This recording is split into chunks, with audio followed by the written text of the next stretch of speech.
Should you buy a Smith Wesson M&P Compact? If you're serious about buying this handgun, there's really three categories this gun falls into. That's gonna be concealed carry, competition, and duty use. Today we're gonna go over how this gun fits in all three categories. Before we get into this video, I wanted to show you guys that we are releasing a new 2.0 version of our HCMP compensator. This is gonna fit a larger variety of barrels, so if you're interested in a compensator for your Smith & Wesson, check out HerringtonArms.com. Before we talk about how this gun fits into three categories, let's go ahead and show you guys what we have on this handgun and talk a little bit about what I like and what I don't like. On top of it, running a Holliston 508T. We run this dot a lot on a lot of different handguns. I like it quite a bit. It's a great budget option. We've never had one fail. So it's been a pretty good, solid fit for this handgun. This actually sits on top of the plastic plates that you get from Smith & Wesson.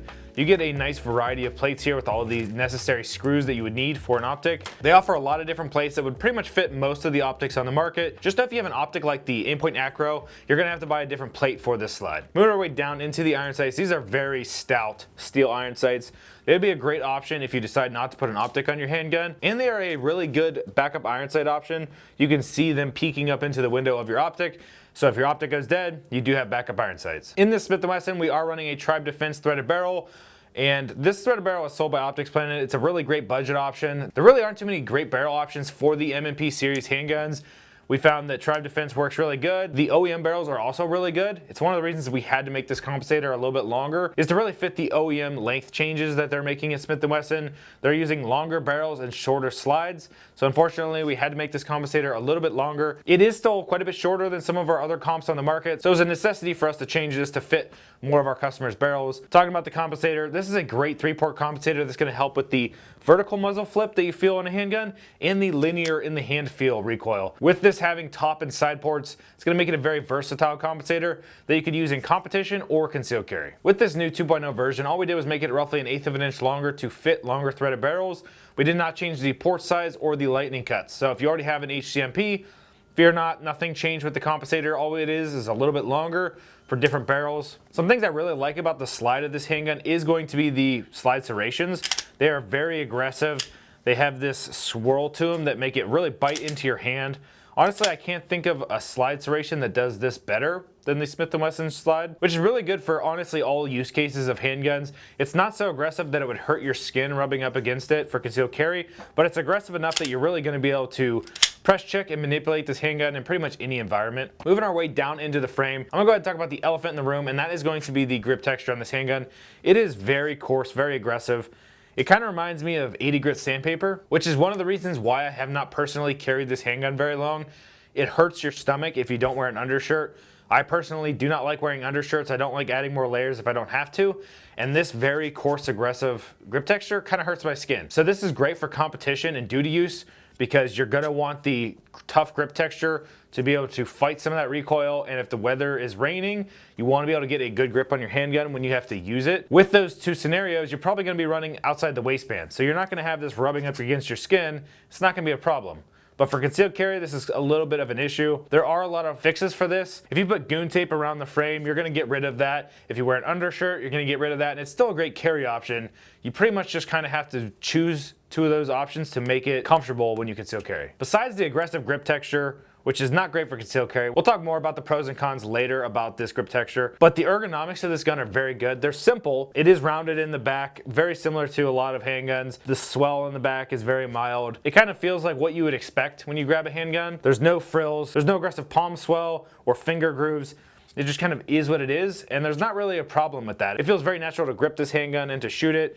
There's not really any hot spots, so there's really not much to complain about. One thing I do like about the Smith & Wesson is it has this very nice backstrap system. You can simply pull this pin out and then pull the entire backstrap off. And they do give you 3 other backstraps to choose from. 2 of those having a beaver tail attachment. So if that is what you prefer, you're going to be able to really make this gun fit you, which I can really appreciate. The system is pretty good. We are actually working on a magwell for this gun right now. And this is probably what is giving us the most headache when designing a magwell. This system does not make it easy to throw one on here. So just know when you buy a magwell for this handgun, you're probably gonna have to modify this a little bit. A lot of companies have a lot of great options out there, but it is kind of annoying whenever you want to add more accessories to your gun in the future. The slide lock slide release is kind of unique on this handgun. It's very bubbled out, which you usually don't see this from OEM. I did accidentally hold this open once when shooting. I have not seen this to be that big of an issue with the Smith & Wesson. That is the first time I've had this happen in thousands of rounds. Other than that, it's very easy to hit whenever you perform a reload. It is a very nice spring weight, so I think they did a really nice job with the slide lock slide release, which is kind of a weird thing to say. It is a very small detail, but it makes a big difference for a lot of handguns. Moving our way down into the mag release. This is a decent mag release. The spring is very easy to hit. You don't have to bottom it out to get the mag to come out, and it is a pretty positive mag release. I do like that this is a steel mag handgun and not a polymer mag handgun.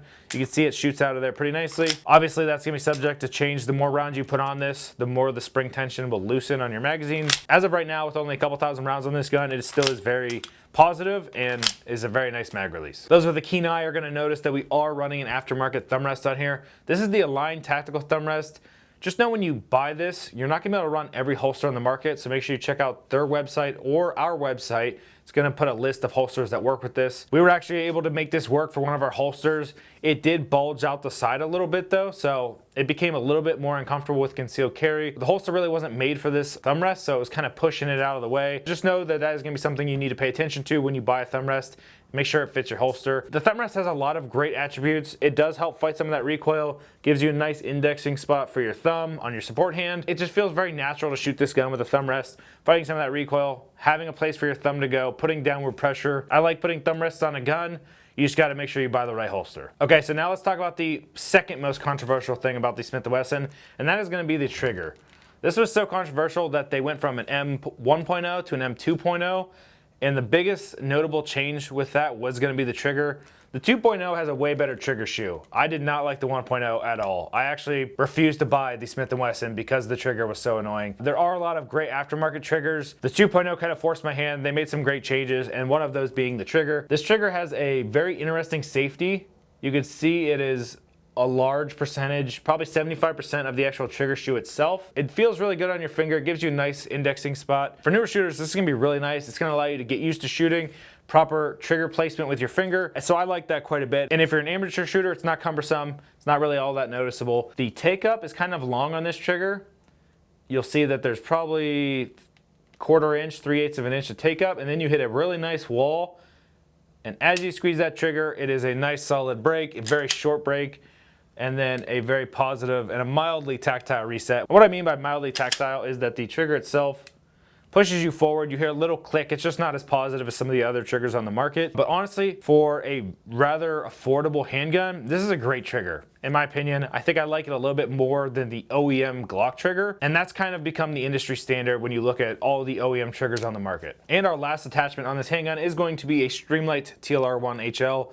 I love this weapon light. I've used it on a lot of different handguns. I think weapon lights are incredibly important for a handgun. We'll talk more about that in the concealed carry portion of this video. If you guys are interested in seeing a light shootout where we test a lot of different weapon lights, make sure you subscribe. We did a video about a year ago and it did really well. However, a lot of new lights have came out, so make sure you subscribe if you guys want to see a light shootout. Drop a comment down below so we can get a good idea of who's interested in that kind of video. So now you guys know what we have on this Smith & Wesson, some of the things I like and don't like about it. Now let's talk about how it would feel to concealed carry this gun and if it's really a great option for you. Biggest thing to take into consideration for concealed carry is going to be size and weight. This is a polymer striker-fired handgun, so you're really not going to get much lighter than that. This is the 4-inch Compact 2.0, which I think is pretty much perfect for concealed carry. It's the same size as a Glock 19, has a 15-round capacity. They do offer a 17-round capacity for the 4.625 slide length. I think that's a little bit on the bigger side for concealed carry. This is probably the better option. They even make a 3.6-inch slide. I believe it's a 3.6-inch barrel length slide, which is going to be even better for concealed carry and would be a great compensator host if you want to not add a bunch of length in the holster. For me though, I prefer a little bit longer of a slide. That's why this is pretty much the perfect setup. As I already mentioned earlier, grip texture is going to be a big con for concealed carry with this handgun. It is going to hurt your belly. You're gonna have to take a couple extra steps to make this concealed carry worthy. Reducing some of that grip texture with some wrap or wearing an undershirt is totally doable. Thousands of people do it every day. It's kind of annoying that they made it so aggressive that you have to do that. It'd be really cool if Smith & Wesson came out with a carry version of the M&P 2.0 that did not have the aggressive grip texture on the sides of the grip, but instead had it on the back and had a smoother texturing on the side. That would be something I would really like to see from them.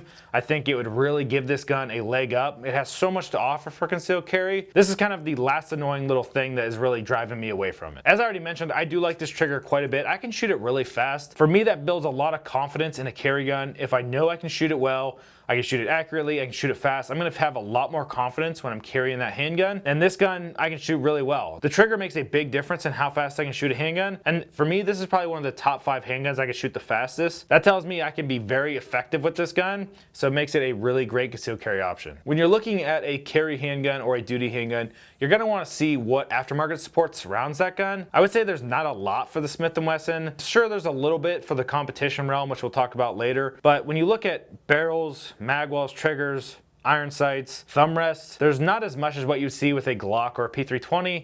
And that's not saying that there's not anything, because there's definitely more with the Smith & Wesson than there is some of the other guns like the Canics. Just know that you're not going to have as much aftermarket support as you would with those 2 more popular handguns. So now let's talk about holsters and my shooting experience with the holster I had at the range. We were able to make a different holster work for this. We did not actually have a M&P specific holster. Reason being is we haven't thrown this in the carry rotation yet.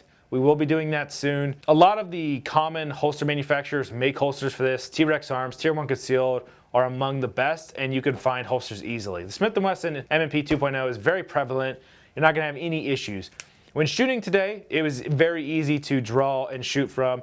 It was very similar to really any other striker-fired handgun on the market. I would say if you're used to shooting a Glock or a P320, switching over to this would be no problem. You really wouldn't notice too big of a difference until you went to reload. That's kind of where I noticed the shooting experience kind of fall apart with this. The built-in mag well on the Smith & Wesson is pretty much obsolete. There are some little chamfers around the front and sides, but the back had this big lip on here. It technically is angled. I found that it really was more annoying than it was good. I found myself hitting it and missing the reload a little bit or butching a couple reloads. So just keep in mind when you buy this handgun, you're gonna wanna train with it explicitly. You're gonna wanna get used to how it reloads. I found that a larger magazine, so if you put an extension or you run the 17 round mag, is gonna help you get more of an indexing point on this magazine. The 15 round mags are pretty small. You can see my fingers all the way up at the follower of the mag. If you can reload and be an inch or 2 off the follower, you're gonna be able to index a little bit easier. At least that is how it is for me. I'm sure there's a science behind it. For me, these smaller mags were a little bit harder to reload, mainly because this mag well is very, very small. Lastly, and I would say probably one of the more important parts of concealed carry is going to be a reliable handgun. I could go on about this forever. A lot of people carry junk handguns that are cheap and easy to find. There's the mentality out there that if you have to use the handgun, it's a cheap throwaway gun because the police are gonna take it because it was involved in a shooting. Guys, I don't recommend doing that. Spend a couple extra $100 and get a good gun that you can protect your life with. Who cares if the government takes it? You can buy another one. Yes, they're expensive, but buy a premium handgun. And I think the Smith & Wesson M&P 2.0 is a premium handgun. We have had, I think, 0 reliability issues with this gun. Over thousands of rounds testing and creating a new product. All the R&D we've done with this. We've had no malfunctions, even with an aftermarket barrel, nothing. So this gun is incredibly reliable. As I'm sure most of you guys have seen, the M&P did really good in Grantham's ice test and did really good in Grantham's mud test. So this gun can perform in harsh conditions, whether it's icy, muddy, wet. So you're gonna have reliability, more so than some of the other common guns on the market. So having that mental security with a handgun you are using to protect your life is very important. And this gun is gonna have absolutely no issues. When it comes to competition, you're really gonna be looking at kind of the same thing. You're just gonna be looking at leverage points. And what I mean by leverage points is a better trigger, a better mag well, a better optic system, things that are going to allow you to increase speed and performance. When it comes to size and weight of this handgun, weight I would say is a bad thing in competition. With how light this handgun is, you really want to tack weight onto it to further reduce some of that recoil. One thing we're going to be coming out with soon at Herrington Arms is going to be this TLR1 lightweight. This is going to allow you to run a heavier weight on the end of your TLR1 and further reduce some of that felt recoil when shooting. Some competitions out there are not going to allow this. It does have a through hole so that the light can operate. However, we understand that not all competitions are going to allow this, so make sure that you can use this in your competition before you do. But something like this would add a little bit more weight to this build and allow it to soften some of that recoil. One of the big pros of this gun, now kind of flipping it on its head, is going to be the grip texture. This aggressive grip texture is going to be great for competition. Somebody who's carrying OWB in a competition holster is going to love this grip texture. It's very aggressive. It's what a lot of people go for when they look for a competition gun. It's It's gonna really bite into your hand and fight some of that recoil. So in this case, if you're looking for a competition setup, this is really nice that you don't have to go and stipple your handgun aftermarket. The gun already comes very aggressive. When looking at the trigger on here, this is a pretty nice trigger from factory. I could definitely use this in a competition. With that being said, I wouldn't mind a metal trigger shoe and something that could potentially get rid of some of this take up. It would just further increase my speed when shooting. Other than that, the trigger already feels great, and I already think that it would be a great trigger for competition shooting. If you're going to use this in competition, you are going to have to get mag extensions. This is a big thing because with 15 round capacity, or even if you get the larger M&P full size, 17 round capacity isn't really a lot. It'll go fast in a competition, so mag extensions are gonna be huge. Herrington Arms, again, is working on a mag extension for this gun that should be coming out rather soon. And on that same note, when you're looking at some of the cons of this gun for competition, the mag wall on here kind of sucks. I'd recommend getting a competition mag wall pretty much right away. It's gonna help save you a lot of time. I butched quite a bit of reloads with this, and it's probably one of my biggest pain points for this gun for competition. With mag wells too, it's going to push your hand up into the gun and allow you to get a high and tight grip, further helping you fight some of that recoil. The tighter you can get on this gun, the better you're gonna fight it.